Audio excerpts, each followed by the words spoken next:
Mr. Paul, thank you so much for taking the time out today and joining me in this episode. How are you doing today? Things are going well, Lizelle. How about yourself? Yeah, doing well. Thank you. Uh, Good. yeah, I'm super excited to talk to you about like a mental and physical well-being for entrepreneurs, which is going to be topic of our this show. So before we get into like the topic and learn more about it, so I want to know more about you, and our audience would love to know more about you. So how you became like a coach, and what actually motivated you to become one? Well, my original profession was a trial lawyer, Mhm. and when I stopped practicing law, I looked at my skill set Yeah. and made some determinations about how I could best use that skill set going forward. After practicing law for 30 years, I looked at the ability to do a couple of things. I bill myself, by the way, as the no BS workplace performance coach. I'm not a life coach. Yeah. I don't have the personality for a life coach. I'm much more pragmatic about having impact on Hmm. the ability of the people in my coaching program to improve.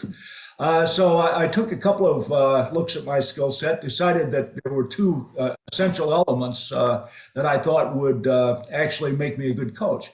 Yeah. The first one was the ability to effectively communicate.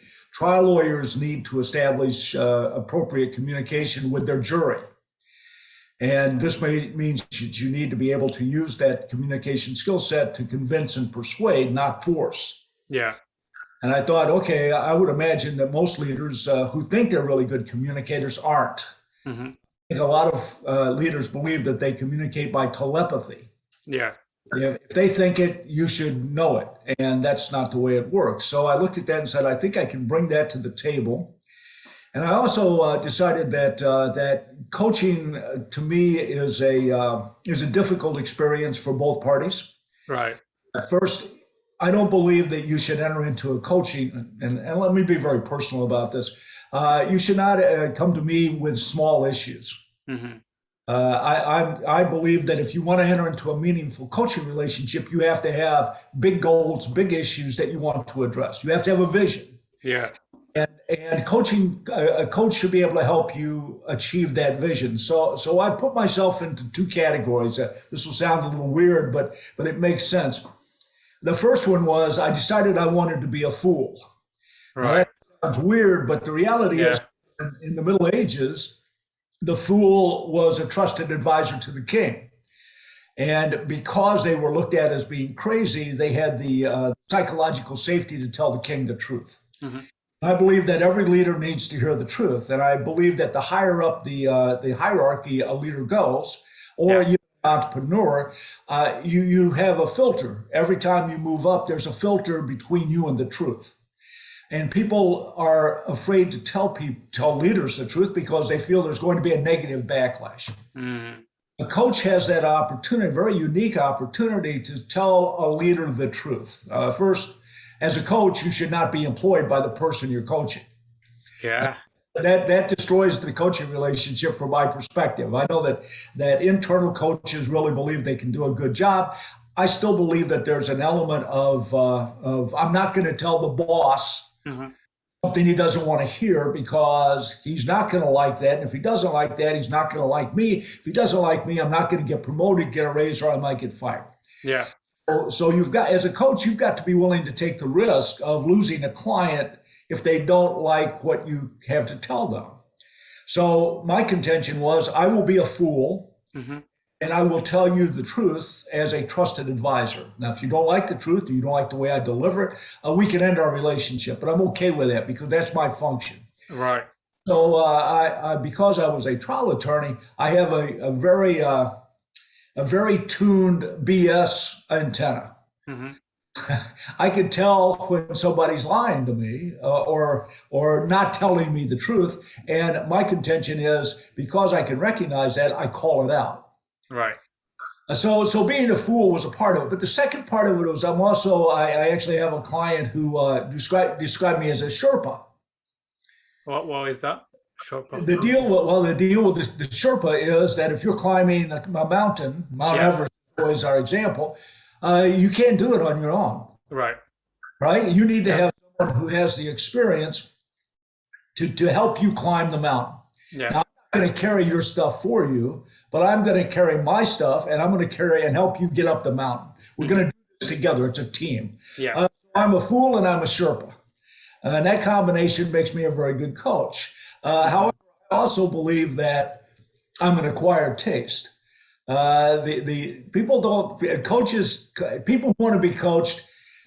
Look, everybody knows to Yeah. say the right thing, and everyone says I want to get better, and if you can help me get better, I'm really going to be happy with that. Let's enter into this relationship, a partnership, and you will help me get better, and that's going to be a good thing. Except for the fact that this is hard work. Right. Yeah. Oh, absolutely. Getting better is hard work. Yeah. And the higher up the ladder you go, because you've been successful, you look at this hard work and you say, do I really need to do that? Because I'm already successful. Yeah. So the person for me to coach is somebody who's been successful, because if I say you need to change and you go, well, I'm doing really well the way I am and change is hard, do I really want to do this?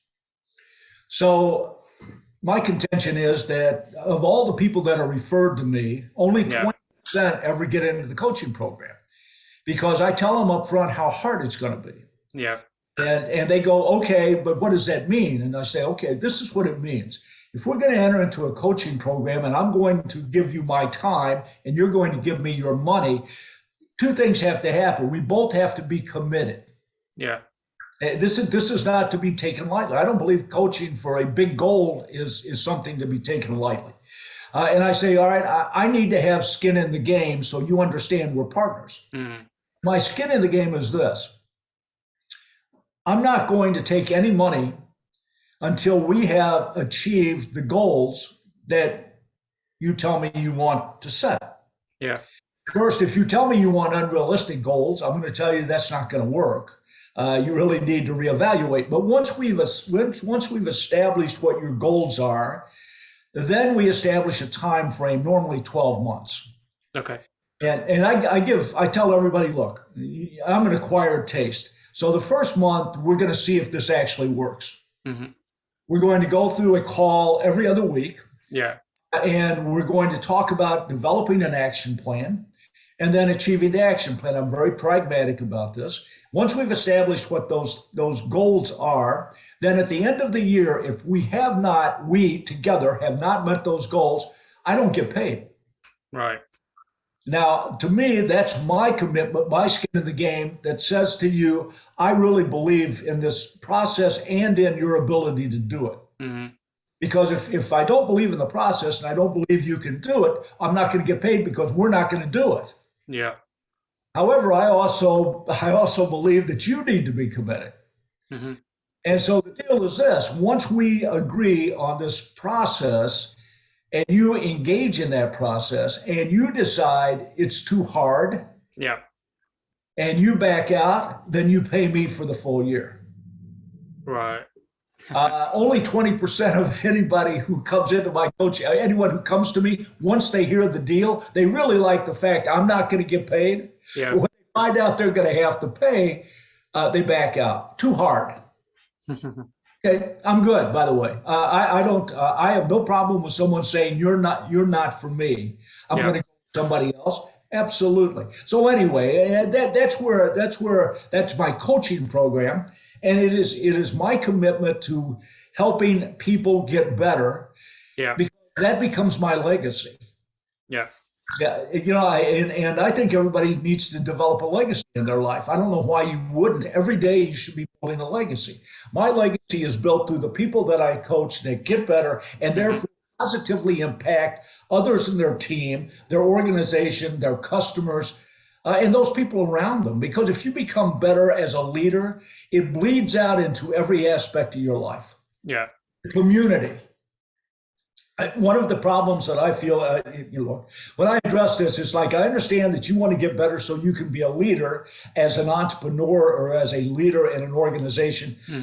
I understand we can look at that and go, that's our first step. But the issue is to then become better in other aspects of your life. Yeah. And if you don't do that, then you're not giving back. And I believe that gratitude and giving back is a part of any leader's character. If you don't have that as a part of your character, you Mm. can't be an effective leader. That doesn't mean you can't get things done, but you will not reach the level of potential and success that's available to you. Does that make sense, or am I just babbling? No, it's true. Like it totally makes sense. Yeah, absolutely. So like how long you been a coach, performance coach? My goodness, I started, let's see, 2001. I started practicing 20 years. law out of necessity Yeah. And did 20 years. So heck, I'm doing what, 2001? 20 years. Yeah. Yeah. 2 decades. Yeah. It's a long time. You're telling me. Yeah. That's like a great. So ever since then, like you quit your law practice and you're doing the full time, right? Coaching. Absolutely. Yeah. Yeah. Yes. Yep. And so, one of the topics that we discussed or said we were going to talk about today Yeah. is the need for a leader to take care of themselves. Mm. The pandemic has been a perfect example of how important it is for a leader to take into account their own well-being. We have a lot of conversation about leaders taking care of their team. Yeah. Absolutely, that the well-being of the team is essential. But the reality is that leaders, because of the position that they hold, are often isolated. Yeah. And they start to develop this attitude, especially entrepreneurs. They develop this attitude that they have to do it on their own. They have to do everything on their own. Yeah. And that includes the concept of well-being. And first, that is destructive. Mm. Because especially during the pandemic, what we would see is that as a team suffered trauma in the pandemic, Yeah. a leader would step in and through leading and hopefully their empathy, they would de-stress the team. But the problem with stress is it doesn't go away, it transfers. Mm. Leaders interacting with people who are stressed, if they are effective, move that stress from the team member to themselves. Right. It doesn't dissipate. It just doesn't go away. It transfers. And by the way, I believe that that's part of a good coaching process. Whenever I'm talking to a entrepreneur or a leader, a part of my job during that conversation is to de-stress them. Yeah. To the extent that I can. But I also know that I transfer that stress to me. And that's a part of the gig, right? And as a leader, it's a part of that gig. The problem is, what do you do with that stress after it transfers? It affects them, right? Oh, absolutely. And for most leaders, most entrepreneurs, they don't do the right things to get rid of that stress because you have to somehow dissipate it. It's got to go away. But it doesn't go away on its own. It lodges itself in your psyche. Mm. All right. You're carrying that extra load of stress. First, you have your own personal stress, because guess what? We're all in the pandemic together. We're all stressed. And now I've taken on somebody else's stress. I now need to do double duty to get rid of it. Yeah. So whenever I'm talking to my coaching, those who are in my coaching program, they are required to develop a well-being program. Mm-hmm. Real easy. I mean, I wish I could tell you that this is, what do they say, rocket science. It's not. There are three legs to any type of program that takes care of stress. The first one is you have to get enough sleep. Yeah. The science shows that if you don't get enough sleep, it's as if you're functioning as an alcoholic. Mm-hmm. Lose your cognitive ability, and leaders can't afford to do that. So you have to agree with me that you're going to get enough sleep. What does that mean? You're not in college anymore. You're not cramming a test. You can't do it on 4 hours sleep. So we do this 6 to 8 hours, and you've got to do this. You've got to commit to that. And I believe that you keep a sleep audit. Yeah. But most entrepreneurs, they only sleep 3-4 hours, right? Most of the time, like they can't go sleep. Even though they're in a bed, they can't go sleep. They're probably texting or looking through the emails and all other stuff, right? Well, and this is detrimental. If you want to be a high-performing leader, you've recognize that you are a physical being. We often forget that. What was that? I forget the movie, but it was they called it a meat sack. Mm-hmm. We're a meat sack, and we can't escape our physicality. Yeah. So what we need to do is accept the fact that we need to take care of the body so that we can take care of the mind. Yeah. They're intertwined, right? And obviously the problem with the mind is that we have all sorts of weird thoughts about ego, and we can and then we self-doubt and we're overly optimistic, but the body doesn't care about all of those thoughts, by the way. The body cares Yeah. about how you're taking care of the body, and it will get its revenge if you don't. Yeah. So the first thing is we're going to have an agreement about sleep and rest, right? The weekends you've got to turn off, and one of the problems you just mentioned, one of the problems we need to agree upon when you're going to turn the device off Yeah. and not look at it. And this kills people. It's like I got to look at it at 11 o'clock at night. Why? What are you trying to accomplish at 11 o'clock? You've been up for what, 12 hours, 14, 16 hours, and you have to look at that. And by the way, I guarantee you, when you look at it, there will be something there that disrupts your ability to go to sleep. Yeah, it's true. Something negative pops up or something, some message. Absolutely. There's always another fire, right? And you can't do anything about it right in there. No. Next week or probably next day, things, right? Absolutely. Or let me tell you, the worst thing is you see the problem. And I tell people, don't be a firefighter. Yeah. Because that's what all of this is. And so you see a little fire and you can't leave it alone. So you can't go to sleep, but you know what you do? You normally then pass that along to somebody else. Mm. And suddenly we've got someone else in this chain of destructive behavior. Yeah. So we have to have an agreement about, at this period of time, whatever it may be. And by the way, I tell people, I don't get to set the rules, but once the rules are set, I will enforce the rules. It's my job to enforce the rules. So if you tell me you're going to go to bed at 10 o'clock, Yeah. that means at 9:30, you need to turn off the device. And I expect you to do that. And agreed that's what we're going to do, I will check. Right. First, that's what, because I'm going to be your accountability buddy as well as your coach. I'm going to check that you're doing this because you've agreed to do it. It's a commitment, right? Yeah. And if you make a commitment, I believe that you are bound to fulfill the commitment. Now, you can change the rules, but you've got to have that discussion with me. Yeah. You can't arbitrarily do it. So we do that for sleep, right? We have a sleep audit. I want to know how much you're sleeping now. I want to know when you turn the device off. And then we're going to agree this is what we're doing going forward. By the way, this is a habit form. You got to form a habit. And this is difficult for people because that's not what they've been doing. It's change. But with hopefully with support and also encouragement, you will do that. First, you have to recognize that it's valuable to do. If you don't believe sleep matters, you're never going to try to get the right amount of sleep. If you still have the illusion you don't need sleep, and we have we look at Elon Musk, worst example in the world for an sleeps under his desk, works 120 hours. Come on, let's get realistic. He's also a billionaire. Let me tell you, I bet his life's changed in the last. Yeah, and how many times he been divorced for that, right? He have no family life. Exactly, there is no family life. So move on. I know I'm taking too much time on this, but two other legs of the wellness stool. So you've got sleep, then you have diet. Yeah.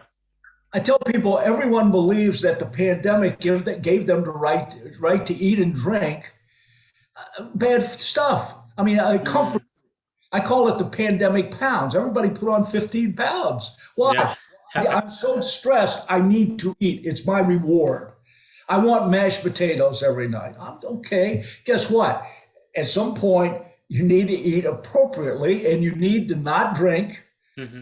Right? I'm not saying not have a cocktail, but you can't have 5. And next day you're going to function as a high performing leader. So we talk about diet, right? And again, there's opportunities to splurge, but the reality is during your work week as a leader, this is a part of the work requirement that you eat appropriately so that you're not you're not hurting yourself physically by putting on weight, right? It's a health issue, Hmm. also a cognitive issue. You have four martinis. I guarantee you, your cognitive ability has now been dramatically reduced to the point where you're an idiot, Yeah. and you're going to get up the next morning with a hangover, and guess what? You're going to make decisions that you'll regret. Yes, true. So we do diet, and diet is part of what you drink. And then the last one is exercise. Hmm. If you're not exercising, burning off stress, Yeah. ensure that your body is functioning appropriately, then you, again, it all goes back to, do you want to be a high performing leader? If you do, this is hard work. It requires sacrifice, but that goes along with the job. If you've Yeah. got the job of entrepreneur and you want to be successful, you have a team, you have an organization, you have yourself, you have a responsibility to people that goes outside your own selfish desires. Yeah. Otherwise, don't be a leader. Let's step aside. Let somebody else have the job. Hard work and success comes if you're willing to do the hard work and make the sacrifices. That doesn't mean you don't live your life, and you don't Hmm. be a monk. You don't have to be in a cave. You don't give up the creature comforts, but you control your appetites. Yeah. It's required. Anyway, so that's it. That's well-being in a nutshell for your audience, right? Yeah. Now, sleep. I'm telling you. And by the way, if I had an original thought, you and I wouldn't be talking. I would have retired someplace off the money I would make from having an original thought. This is all research. It's all science, Yeah. and you can either accept it or reject it. But your body will not allow you to mistreat it without getting even. Mm. And you have to have like a balance everything, right? Your Yeah, sleep, your diet, and everything. But right now, sure. there is a motivational speaker, and everyone, if you're sleeping more than 4 hours or something, you're not giving your best shot, and No, you're not successful enough. So no. that kind of things like put people through. Like if I'm not sleeping 4 hours, if I'm sleeping 8 hours or 10 hours, that's like a too much, and I'm a lazy guy or something. And that you're absolutely right. We have all of these preconceived ideas about what being successful requires. Yeah. We also see too many movies. We see people who do things that make no sense, but it works for them, and Yeah. therefore we think it's going to work for us. It's a movie. It's not real life, and we also overcomplicate. Um, Mm. Life is very simple if you want to live it correctly. Yeah. But by the way, the coaching business is booming because there's been a recognition that doing this on your own requires that you be able to resist temptation. Hmm. Very bad at that because we are a consumer society. We are surrounded by all of these things that are fun. Yeah. Everybody wants to eat a donut. Why? Not because it's healthy, but because it tastes good. So I understand that. And by the way, again, I'm not into deprivation, but I do know that as a coach, your obligation to your client Yeah. to make sure that, especially performance coach, to make sure that they are capable of performing at the highest level possible. Yeah. And that means you have to take these very personal issues and make them a part of that program. And that probably is the hardest part, by the way, of being a coach, is then establishing these boundaries Hmm. and then being the enforcer. Yeah. It suits my personality, by the way. The no BS workplace performance coach is exactly that. I'm Mm. willing to accept the fact you're not following the rules that you set. Yeah. I just find that so interesting. We go, here are the rules. Are you okay with those rules? Absolutely. I'm buying in. And then, of course, you don't abide by the rules. And it's like, I'm not sure what's going on here, but I can tell you that doesn't look like commitment to me. Yeah. Yeah, that's interesting. And I see like another problem, which is like as an entrepreneur, we take too much on our plate. So could be like a too much project, could be like a new business ideas, new investments, even though this is not right for us. But we always go for like a shiny object syndrome, which is like eventually taking us a burnout, right? It just increases the anxiety, it increases the problem we're having. Well, and first, spot on. I've got a daily point that I put up, and today's was discipline creates opportunity. Hmm. Part of discipline is focus, and Yeah. organization that you need to focus on. And I'm a numerology guy. I don't believe you should have more than three priorities because research, and again, I'm a research geek. Yeah. Research says that if you have more than three, you dissipate the focus necessary to achieve the three. So get realistic about this. And you're right about the bright, shiny thing, right? Well, that's the fun. The new thing is always more exciting than the old thing, except the old thing, for some reason, was the bright, shiny thing. That's why you went to it. And you Yeah. have to have discipline to see it through. And you're absolutely right about the inability to delegate. Mm. I have no idea how an entrepreneur, and by the way, I understand that money enters into this, but I have no idea why every entrepreneur doesn't have an administrative assistant. Yeah. One of the things that I immediately talk to my clients about is if you can afford it, and let's talk about what that means, you need to have someone. By the way, it's so easy these days. You've got virtual assistants. It can easily be done. That then takes care of all of the administrative issues Yeah. aren't generating growth or revenue because that's where your focus has got to be. You've got to grow your organization, your business, and the revenue stream that goes with that. Yeah. Because that's how we measure success. And anything that you're doing that is not contributing to that needs to go to somebody else. Hmm. You either eliminate it or you subcontract it. Yeah. And yet, so many entrepreneurs in particular believe that if they let anyone else touch their child, it's going bad. And it's not a child. And if it is that fragile, at some point it's not going to succeed Yeah. because you cannot micromanage and you cannot be in charge of everything. But you're right. Psychologically, we need to get over those boundaries. By the way, that's what coaching helps you do. Mm. I tell people coaching is pointing out the obvious and then making sure you do what you say you're going to do. You fulfill your commitment. And it's a commitment to yourself. Yeah. Even though I'm tying myself into that, it is truly commitments to yourself because again, you're setting these boundaries and these goals, and therefore it's your commitment. And it's all about how you want to succeed. And people often look, more businesses fail because the owner and their self-destructive behavior.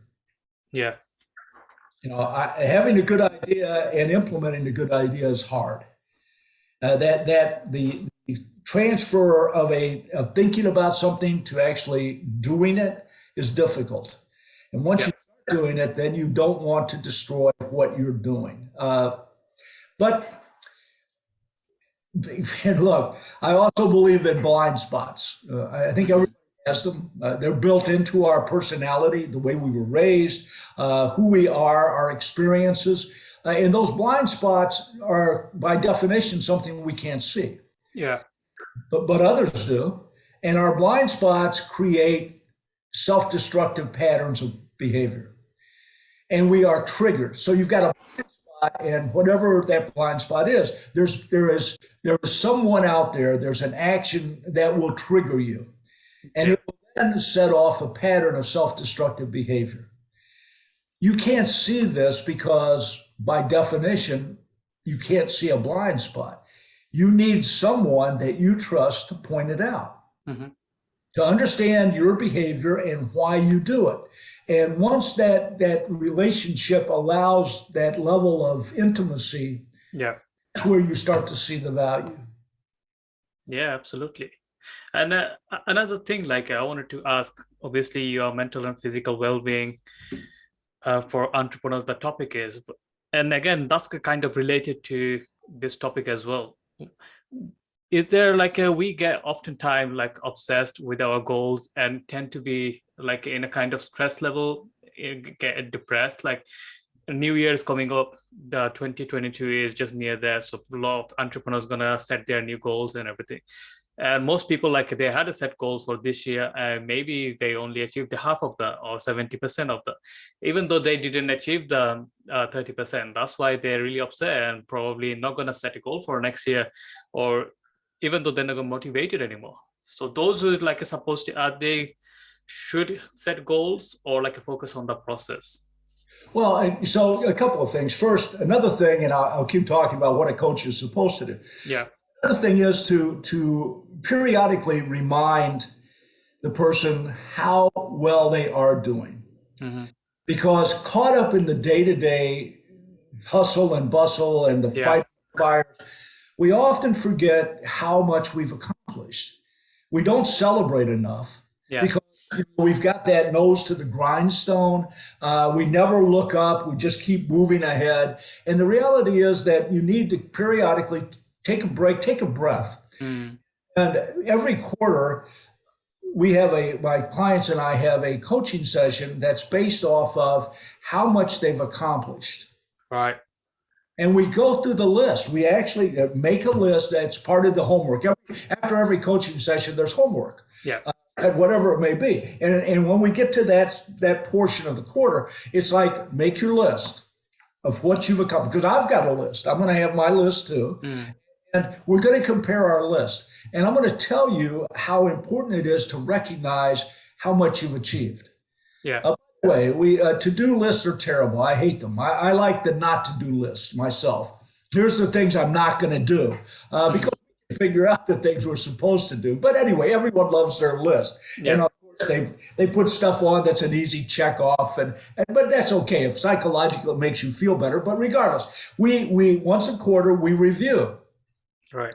And people are like, wow, and obviously a part of being a coach is to cheerlead every once in a while, right? I Mhm. mean, I'm holding you accountable. And at the end of that quarter, I go, geez, look at how well you're doing.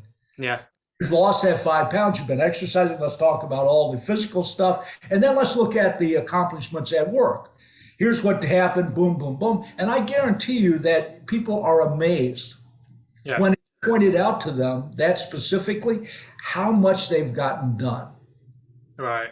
So yes, I am. I tell everybody you need to go through the planning process. Hmm. Then you need to understand that the plan is subject to modification based on the reality of the situation. You can't have the same set of expectation. For instance, starting off in January of 2019, everybody had a huge plan. Yeah. The pandemic occurred. And if you think you're going to have your plan continue on through a pandemic, no, that's not going to happen. That doesn't stop, but it means you're realistic enough to say circumstances have changed. Therefore, the plan has to change. I love a saying, old Yiddish saying that says, man plans and God laughs. Mm. Because the external things, the forces you can't control, and by the way, entrepreneurs want to control everything. Let me tell you, you can't control the marketplace. You can't control the economy. You can't control the pandemic. No. It's very difficult to even control people. You can't control, Yeah. right? People don't want to be controlled. They react negatively to that. So stop it. Recognize the fact that you have a plan, but that plan, a part of being successful is flexibility. Hmm. If you realize the circumstances have changed, the expectation needs to change to match Yeah. the circumstances. That's what you do. But by celebrating what you've accomplished periodically, not at the end of the year, by the way, our memories are short term. Yeah. Nobody remembers in December what they did in January unless they're reminded. So every quarter gives you the opportunity to do that. By the way, by the end of the year now, we now have 4 lists, right? We've made a list for every quarter. And guess what we get to do? We get to go through this again and we go, time to celebrate a good year. Mm. Because look at everything you accomplished. It's fantastic. Your business is better. You've improved personally. Your team is more improved because you've done the right thing throughout the year. And therefore, let's look at the next year because, yes, we do need to get better again, right? Every year is a blank slate to me. We start over. Yeah. I mean, you discount what happened, but you say, all right, now we're going to add our next step. And what's that next step look like this year? Here's what we'd like to accomplish. By the way, is your team involved in the plan? Because if they aren't, it's not going to work. So it absolutely has a purpose. But it's not, that's why people hate resolutions because they never keep them. Yeah. And the reality is, when you're with a coach, you go, well, let's not call them resolution, call them anything you want. But the reality is, once we set these, we now have our commitment for the next year. Yeah. Right? So they're going to be realistic. They're going to be done with someone who cares about you. If you don't care about the person in your coaching program, they shouldn't be in your program. So suddenly the resolutions or the plan is now much more realistic. And second, you now have somebody who's going to hold you accountable to do things that are going to allow you to succeed. So get to like a clear, like you mentioned, instead of focusing on what was the loss, like you achieve 70% of your goal or 80% of your goal, there is a shortage of 20-30%. So you're saying, instead of focusing on that, focus how far you came, just reviewing it every 3 months, right? Yeah. First, why wouldn't you do that? We have a propensity for the negative, right? We see the bad before we see the good. But the reality is, the good is there. We just have to look for it, right? I guarantee you it is, because guess what? You're going through a program or a process that makes it happen. Yeah. So that's the deal, is that this is why coaching is supposed to be a very progressive, it has an insight here. You have to, at the end of the year, be able to measure success. And that's why life coaching bothers me. I don't understand it. But with performance coaching, we're going to measure this. Yeah. Because at the end of the year, I'm going to say, by the way, I'd like to get paid now. Let's look at how we achievement. Yeah. Exactly. Yeah. And if it happened, and by the way, every quarter we're measuring, right? Yeah. And we're celebrating. We're celebrating success. That's a good psychological impact that moves forward, because you see you're making progress. Because we forget that. It's too easy. Too easy to do everything we still have to do and forget what we've already done. So we don't want to do that. And yet, this is the human psyche we're dealing with here. Yeah. Factor in all of this. And so you need to have someone, a coach, who's willing to do these things to help you succeed. That's why coaching should work. Yeah. Yeah. So, and it does, by the way, it absolutely does work. But it's hard. And for those who don't have the discipline to create the opportunity, I can't make that work. I can make it hard on you, because I'm not going to be happy if you don't do what you say you're going to do. Yeah. At some point, if it's too hard, you'll just quit. And I don't want to see that happen. But I also recognize that most people are not going to be successful. Yes. They won't put in the work. Yeah, I wanted to touch on, like you said, about realistic goal setting, which is like you can achieve. So we oftentimes, like entrepreneurs, those listeners we have, they're mostly entrepreneurs, and most of them, I'll say, unrealistic goals they set, because we oftentimes, on a motivational speech, we hear all the time, like dream big, that makes you get scared or something, and like 10 times bigger, 100 times bigger than what you're capable of. Is that something you believe in, or something? Like, I'll give you a certain example. Like last year, your company revenue $250,000 a year. So this like next year, you were probably planning to do $500,000, which is kind of more realistically just a doubling, rather than you saying like 2.5 million. Or do you wanna like have like a 2.5 million revenue goal, or like just like a double the amount or triple the amount? Well, I believe in realistic goal setting. And whenever you tell me something like that, you have to convince me that it's possible. Right. So you can't just throw a number out there and go, that's it. I always love it, because it's the easiest thing to do, right? Because you believe that, there's this thing about, well, if I put it out there, then we'll achieve it. No, that's not the way this stuff works. If it's unrealistic, that actually demotivates people, by the way. Yeah. Give them an unrealistic goal and they stop trying. Why? This is unrealistic. I can't. Why would I even try? I don't worry about that. It's insane. But you don't do yourself a favor. That does not motivate people. What does motivate people is if you have realistic goals and you also say, by the way, here's what we're going to do to get there. Oh, that's the plan. It's not just, I was having a coaching process conversation with a new guy, and he said, well, I just know we'll reach it. I said, no, you don't know that. I'm sorry. The world is uncertain. Yeah. Look around you. You have supply line situations. You have labor issues. Yeah. You've pandemic hasn't gone away. All of these X factors are going to impact you somehow, and you just believe you can ignore that. Mm.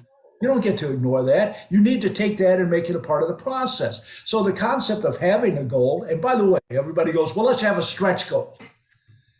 Well, why do you differentiate the goal and a stretch goal? It's a realistic goal.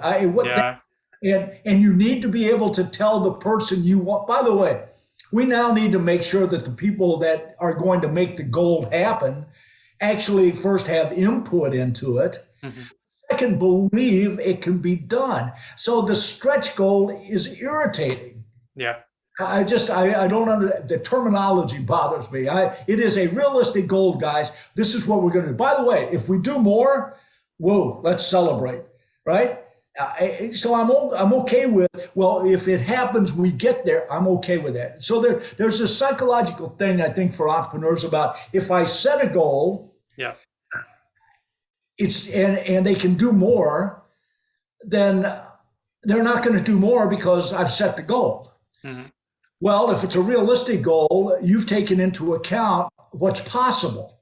Yeah. That potential. You understand what your team is capable of doing, and this goal reflects that potential. That makes sense to me.